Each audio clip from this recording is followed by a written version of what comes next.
Good afternoon and welcome to the Sports Injury Clinic Facebook Live. With the French Open just finishing and Wimbledon about to start, we thought we'd bring in our local tennis resident and physiotherapist, Jayne O'Malley. So welcome, Jayne. Thank you. Thanks, Pip. And I think with winter, what we thought we might talk about is common injuries that you see in tennis, maybe some tips on how to prevent them and the injuries that you see. So what can you tell us in those areas? Definitely. So I guess three biggest tips that can help prevent injury in tennis. Start with the basic one is your equipment. Make sure you've got the right shoes for the right surface that you're playing on. French Open, they were playing on clay. So the local surface around, you're on Ontica, so it's very slippery. You'll tend to slide a lot. So the grip under your footwear is really, really important. So make sure you're wearing shoes that are designed to help you slide, not your hard court shoes. Very, very different. Your hard court shoes are a little bit more like your netball shoes.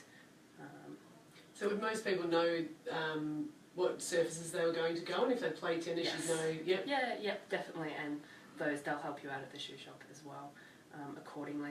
The other thing is make sure you buy an appropriate racket. Don't just buy what Federer, what Nadal has for a 12-year-old, because they're probably not going to be strong enough to handle it. Not going to make you play better? Probably not. So you'll be spending a little bit of money and probably causing an injury on a young junior. But your tennis coach should be able to help you out with that as well. So in relation to that one, what is it about that? Is it the weight of them or the... Yeah, the weight and the length of them, okay. Generally, and also where they're weighted. So the racket could be a little bit heavier at the head, which is it's a lot harder to control. The racket will drop a little bit more. Also grip sizes, so the longer rackets generally come with a standard grip size for an adult as opposed to a kid. Yep. And that all can affect the way that they play. Okay. Yep. The other two big ones are your mobility. So a lot of players are playing through to their 70s and 80s, which is fantastic. But if you're quite stiff, you lose that rotation ability, particularly through your upper back and through your hips. So you're not generating as much force when you're playing on the court. It's a lot harder. And we tend to see injuries come through your arm a little bit more because they're trying to swing their arm to generate the force as opposed to their whole body. Yeah, spinning around. Okay. Yep. And the other big one is strength. So strength in through the ankle areas, as I mentioned before. If you're playing on Ontica, you'll be sliding a lot. So the ability to stop, push off, and change directions. You want to be quite strong through the ankles and the calves. Then, in saying that too, your hips, the stronger you are through your glutes, the quicker you'll be able to change directions. Your quads, because that's going to protect your back. If you bend your knees, you're going to get down to the ball rather than lean forward and hurt your back. General core strength, so holding your body still and being able to rotate, and your shoulder as well. So there's, if you're playing singles, every second game you have to be able to serve. Yeah. And depending on how good your serve is and how long those service games on for, you could be serving for a very long period of time. So some of those things you've talked about then, you'd have injuries that are like sport related, meaning the overuse injuries, but then you'd also have the injuries that you talked about where someone slides out but they're not strong enough to actually stop that slide and injure a hip or an ankle.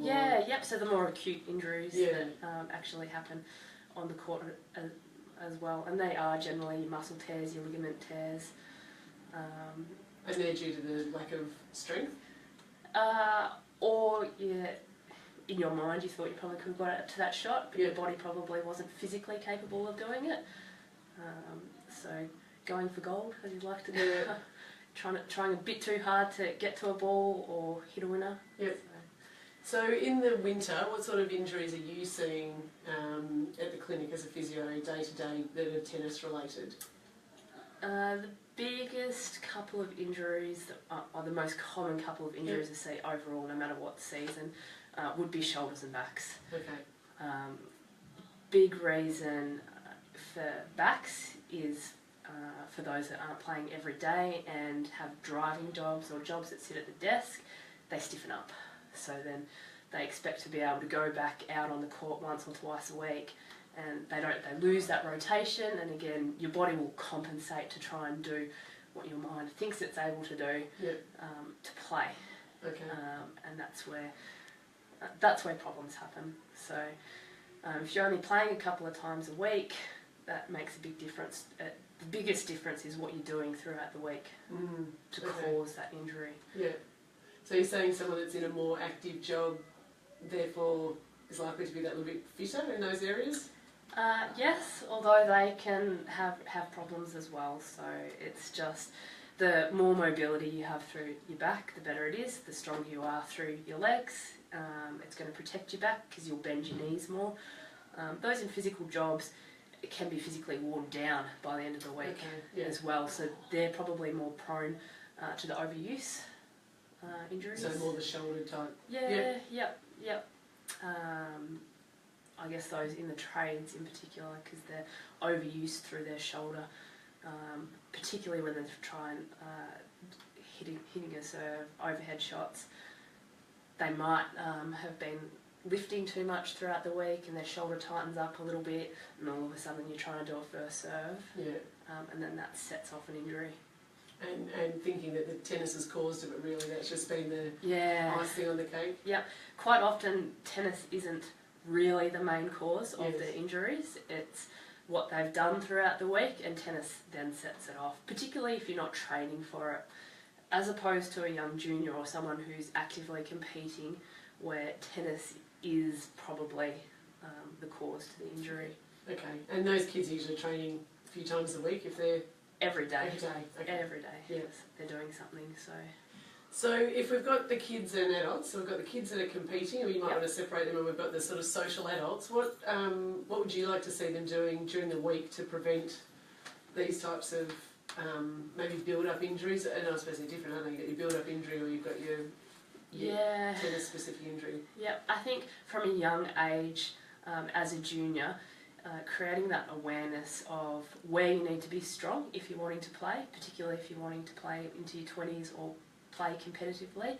Body awareness is huge, so being able to recognise which are the important muscles to strengthen, and that becomes your conditioning program throughout the week, so that you're wanting to prevent injuries like shoulder tears,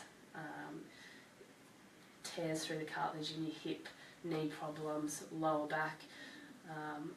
The coach works with your technique to try and give you a technique that helps prevent these injuries too, but the coach isn't going to tell you that, alright, apart from running you should be doing squats, and this is where you've got to do your own work on the side and get strength through your ankles, get strength through your hips.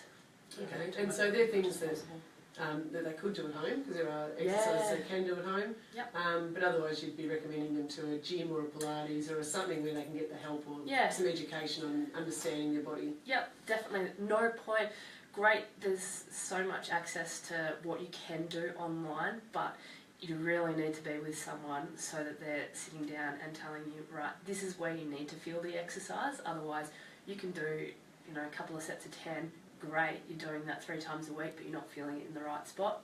That will also cause an injury. Yeah, I suppose like the tennis playing, you haven't got your technique right for the exercise to strengthen. Yeah, exactly. And so is it any different for our midweek or social players? What should they be doing if they're... Yeah, definitely. As I said, when you get a bit older, obviously you're working full-time, and what you do working full-time is going to create weaknesses in your body. So the biggest example I can probably give with this is your tennis elbow that people come in with. We've got tennis elbow, and really tennis elbow isn't from tennis at all. It's from, I spent the whole weekend gardening, then I tried to play Monday afternoon and my elbow went on me. Or I'm at the office, I'm doing lots of data entry, my desk isn't in the correct setup, and play tennis and set it off. And tennis gets the blame. Tennis gets the blame. Tennis always gets the blame.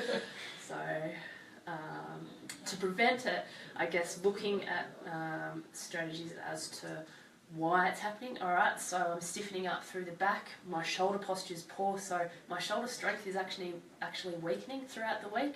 All the time that I'm at the desk, my shoulders are getting weaker, so what can I do to actually strengthen it if I want to keep up that tennis you know, once or twice a week.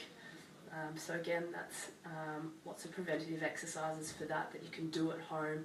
You might have seen on YouTube or the tennis. The guys have their TheraBands out, the stretchy rubber bands, where they're trying to set their shoulder and work their rotator cuff muscles or their shoulder blade muscles, trying to get that pull and get it to sit in a better spot. Yeah, okay. Fantastic. Alright, so just to rehash, we've talked about mobility. Yep. The right equipment, being feet and rackets, and shoe wear and rackets and things, and strength. Yep. Would be your key 3 areas to make sure people are covered off on. Yeah, yep. Whether they're the junior or the midweek tennis player. And if they're if they go out and they play and they're injured, what advice are you giving them to do immediately for themselves, and when should they get help? Well, it depends. If they haven't been injured and they do something on the day and they can't move, they should seek help straight away, because I've been on the court where people have ruptured their Achilles. So if you can't walk, please just get it checked out straight away by a medical professional. If you rolled your ankle but you can still keep playing on it, then the best thing to do the first 72 hours after is RICE. So you rest, ice, compression, elevation. If it's still really tender to walk on, then in that first 72 hours I'd definitely seek help too, because you still might need some scans to determine the damage of it, and particularly if you're in work that you need to be on it all the time. Yeah, so. And even we've seen people that limits their ability of what shoes they can wear, high heels and things, if they are females in particular, or having to go around work sites. So, and for those that have the chronic niggle, or they play tennis and the next day they feel it really, really sore, that's probably just due to deconditioning. See how that goes for a little bit. Try your stretches. You know, try and focus on a couple of different areas at the gym, and if it's still that niggle doesn't go away over the next couple of weeks, then definitely get it reviewed and get some advice and see if there is something that you can do to prevent it from coming back, because there's loads of exercises that we can give as conditioning to prevent these things from happening again, or at least give you insight as to why it's happening. Yeah, and I think those niggles can become the injury, can't they? You know, that sort of niggle that doesn't go away, and then all of a sudden you say, I've been to tennis and I've hurt myself, but you may have been able to prevent it. So now you're off the tennis court for a period of time anyway. Yeah, so, exactly. Yeah, and we'd love to keep everyone doing their sport, you know, on the tennis courts, and that's great for physical health and mental health and friendships and social. So yeah, definitely. Fantastic. Thank you so much, Jane. And if you've got any questions, feel free to comment under here, and we'll get back to you with the answers. Thanks. Thanks.